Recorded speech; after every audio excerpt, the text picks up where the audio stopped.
Okay. So tonight we're here at King Elementary School for a community meeting about the gun violence that is taking place around our school community. My thoughts, I was kind of disappointed with the meeting tonight. I just feel like a lot is not being considered. They're not taking into consideration that a lot of the people that are on the street committing these violent acts and stuff, you got to look at the root causes. You got to look at the root causes, and that's not being discussed here. It's about making the new transplant families, residents who are moving into the Alberta neighborhood, making them feel safe in this neighborhood and making them feel like your kids are safe to come to this school to keep them happy and pacified. I was born and raised in Portland. So for me, we didn't have these type of meetings. We didn't have outreach. We didn't have any type of anything when it was kids that I grew up with that was getting shot down when I was in high school, when the gangs first came to Portland and stuff, right? We didn't have this. We didn't have it when there was a young man that was killed right outside the Woodlawn condos when my children went to Woodlawn school.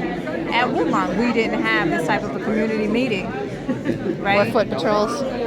Nothing, we didn't have where the schools, comforted us and the police comforted us to see about how we felt and were our kids okay and were we scared, So it's just interesting that now they put this Mandarin program here, and I know that that's where a lot of the attention is coming to King for, is because we have the Mandarin program here that has drawn in a lot of different demographics to the school now.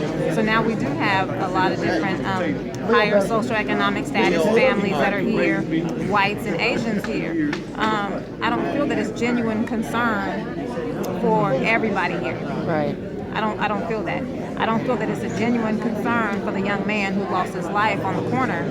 I don't feel that, right? There's so many unsolved murders at the hands of gang violence that has gone unsolved and stuff.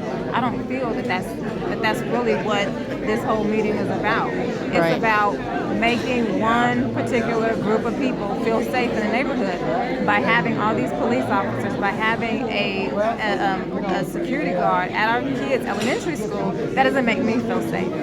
I wouldn't feel safe if my son had to come up here and pick my kids up for me, because I would feel like, is he going to be a target? Because nobody in this community, in the school community, knows my son. They haven't seen him before. So would he be targeted as the usual suspect, or, you know what I'm saying? Right. Because he's not familiar to the white families here, right? Yeah. I'm thinking about how they were talking about seeing people drinking public intoxication or whatnot. I go down Williams all the time. I go down Killingsworth all the time. There's public intoxication, right? There's like bars on every other corner. Exactly. And in clusters, side by side, right? Right on the sidewalk. And that would not have been allowed. I remember Joe's place up on, what is that, like 18th and Alberta.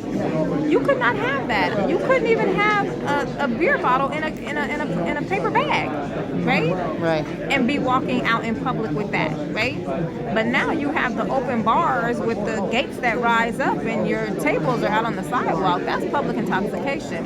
So when we think about, you reporting people for having public intoxication, let's look at what are you really talking about? Because we see it all the time. Mississippi, Williams, Killingsworth. We see it all over the place, but nobody's calling on those families because they have a certain look to them.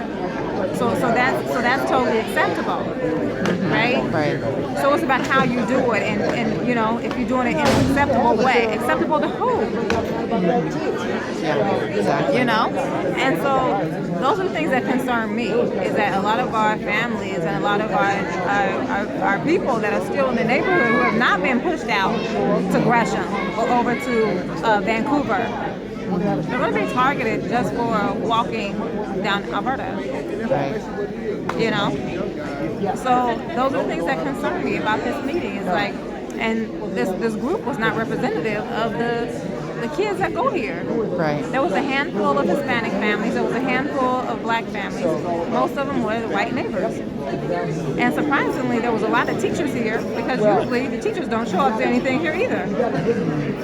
So, how can you really have faith in something when there doesn't seem to be anybody that's really invested in this particular community.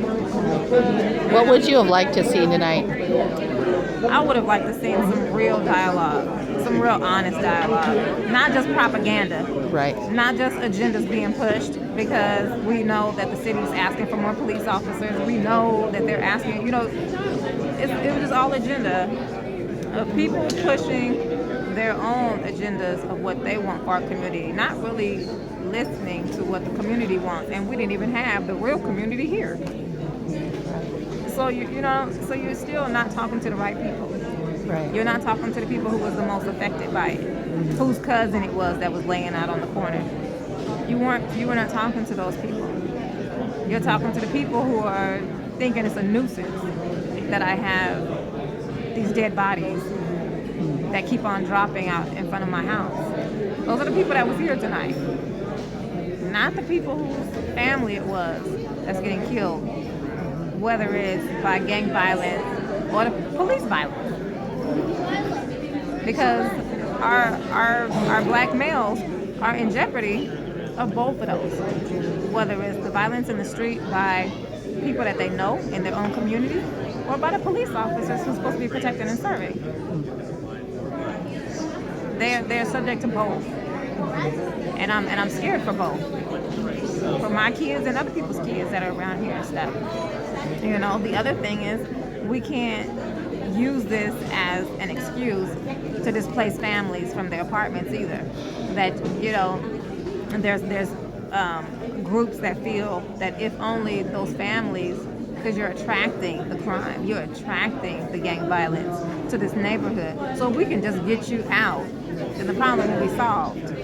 So you'd rather displace a family instead of treating them as victims of crime like you would treat everybody else. They are victims of crime who lost their child, who lost a neighbor, who lost a friend, who lost a nephew. But instead, they're treated as the problem.